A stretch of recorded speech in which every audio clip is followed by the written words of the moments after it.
Hey book club, Dan here from One Man Book Club. Today I've got 6 tips for you for picking books you'll love instead of books you'll hate. You know, in the immortal words of Frank Zappa, so many books, so little time. Few things in my book life frustrate me more than investing time and money in books that I hate. There are too many good books to waste time with bad ones. And over the years, I've come up with a few surefire tricks to sort through all of the possible books that I could read to find only the books that I know I'm going to love. And my track record is pretty good. I've read very few stinkers over the years, and I bet you'll find value in my process too. So, without further ado, here are 6 tips from One Man Book Club to picking books you'll love instead of getting stuck with the books you're going to hate. All right, here we go. Tip 1, make book friends. Well, you're here watching One Man Book Club, so you've already got a good start on that. Surround yourself with book friends that you trust. The word of a trusted friend is much more valuable than an amazing book cover or a clever blurb written on the back of a book. Goodreads.com is a great place for connecting with people that have similar tastes in books. So head over there, find people who also like the books that you like, and become friends with them. Not only can you engage in a Facebook-like environment there, but you can also see what they thought of books that you might want to read. Of course, One Man Book Club is another great place, and we have book groups over on Facebook and onemanbookclub.com for you to go hang out with us, engage in our book discussions. We're over on Instagram also. There's a great place to connect with like-minded readers over there and learn all kinds of book things. So I hope you'll come over and join us as well. All right, tip 2, Goodreads ratings for the win. Now, even you and your best book friends are going to disagree sometimes when it comes to what books you like. You'll get a recommendation from someone and you'll read it and you'll think, what the heck were they thinking? This book is awful. And that's why I never rely exclusively on the very well-intentioned recommendations of a friend. Pay attention to the star ratings on Goodreads. Now, I find folks rating books on Goodreads to be more thoughtful in their ratings and more critical in their reviews than those who leave ratings and reviews on Amazon. I'll always give more weight to the Goodreads rating than I will to the Amazon rating. If you want to follow me along, log into Goodreads and Amazon right now and look up 2 books. Look up Divergent and look up Fablehaven. These are 2 examples that I can show you how this works. Now, the Amazon raters rated Divergent 4.6 rating. The Goodreads raters rated Divergent a 4.2. Okay, now at Fablehaven, the Amazon raters rated Fablehaven 4.7, and the Goodreads raters rated it 4.1. Okay, so big discrepancies between the Amazon raters and the Goodreads raters, and those are very significant. Consistently, you'll find this in all of the books, consistently, Amazon reviewers are much nicer than Goodreads reviewers. If you don't believe me, go ahead and go find a book that proves me wrong. As a general rule, I'll only consider reading a book if it scores at least a 3.7 on Goodreads.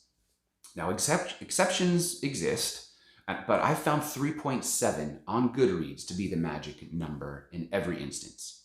And also, there's a handy plugin for Goodreads, a handy Chrome plugin for Goodreads where you can actually see the Goodreads rating right underneath the Amazon rating when looking at the book page on Amazon. And then that link even connects you directly over to the book page on Amazon for further research. So super cool and super helpful. And if you want to find a link to that plugin, head over to my website and find this blog post on my website. Okay, so tip 3, embrace the negative. Embrace the negative comments, that is. Now, if you've zeroed in on a book that has a 3.7 rating or higher, you're going to find most reviewers leave very positive comments.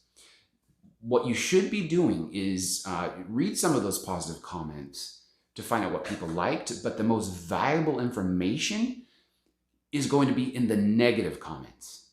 And those negative comments are what's going to help you decide if that book is for you. So make sure you read several negative comments. Find out what was in that book that people didn't like. And soon you'll start seeing patterns. And if those patterns point to something that you know will drive you crazy, then you can be certain that it's not a book that you're going to love. Tip 4, check out the sequels. Think about it. Only the fans of the first book are going to move on to the second book. And only fans of the second book are going to move on to the third. So what does it tell you if the fans of the first book like the sequels less? It means the fans aren't satisfied. Something they loved about book 1 was missing from book 2. And heaven forbid if the series finale has a lower rating than the previous books. That is a major watch out. You could be in for a huge disappointment. Going back to our examples, the Divergent trilogy starts off with a strong rating, but with each successive installment, book 1, 2, and book 3, the rating drops. And the finale, book 3, has a much lower rating than the other 2 books. Now, this is a strong indicator that no matter how much you liked book 1, if you invest time in the rest of the series, you're probably going to be disappointed in the end.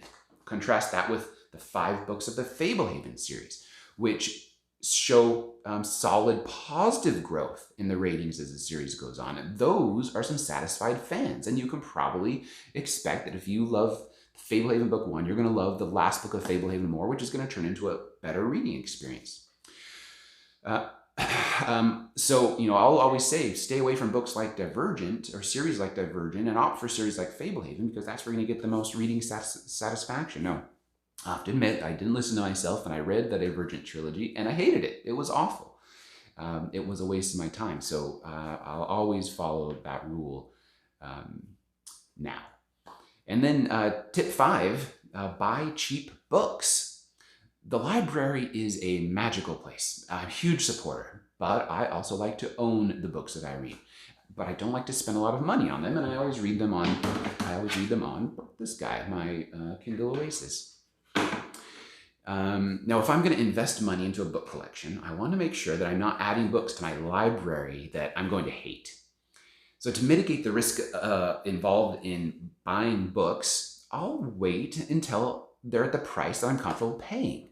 Now, a trick I use for this is ereaderiq.com. That's ereaderiq.com to help me track their prices, track book prices. What you do is you sign up for this free service, and then you'll get an email whenever the book you're tracking drops below the price threshold you set. So it's super cool.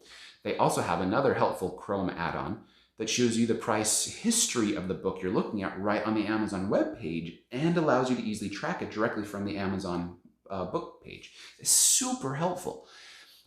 So head over to the blog post at onemanbookclub.com on this topic to find links to that plugin as well. I'll also sign up for 2 email lists, and the links to those are in the blog post also. But the first email list that I'll subscribe to is Amazon's Kindle Daily Deals subscription. Amazon will send you the best deals on ebooks every day to your inbox. Also, BookBub is the other email subscription service I subscribe to. You tell them your book preferences, and they'll send you a daily list of the book deals that match. And anyway, I've found some great deals in both of those places. Okay, last tip. Tip number 6. You know what? No matter how much prep work you do ahead of time, you're inevitably going to come across a book that just doesn't work for you. Maybe it's not holding your attention now, but it will later. Maybe it has content that you didn't expect and you don't want to read. Maybe you've ignored One Man Book Club's advice, but wish you hadn't because the book just plain stinks. No matter the reason, here's what you need to remember. You have no obligation to finish that book. You're not going to hurt its feelings. If you don't want to read it, put it down. There are too many amazing stories out there to waste your time on a book that doesn't make you happy. So don't. You have permission to not finish a book. A lot of people feel obligated to finish a book once they start, and realizing that that's just not true has been empowering for me. And I hope by listening to me say it to you now, you'll find that it helps you as well. Reading is supposed to be a positive experience, and if it's not, just walk away. So there you have it. 6 tips to picking books that will lift you up, leave you satisfied and excited for the next one. Follow my advice, and you'll soon find yourself reaching higher levels of reading satisfaction, guaranteed. Happy reading, friends.